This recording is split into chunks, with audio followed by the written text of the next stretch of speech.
बिस्मिल्लाहिर्रहमानिर्रहीम।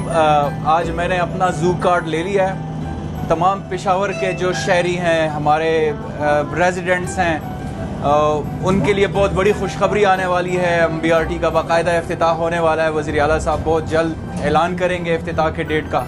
लेकिन आप जल्द अज जल्द अपना ज़ू कार्ड ले लें और इस बेहतरीन फैसिलिटी से जितना जल्दी हो सकता है आप इसको यूटिलाइज़ करना शुरू कर दें।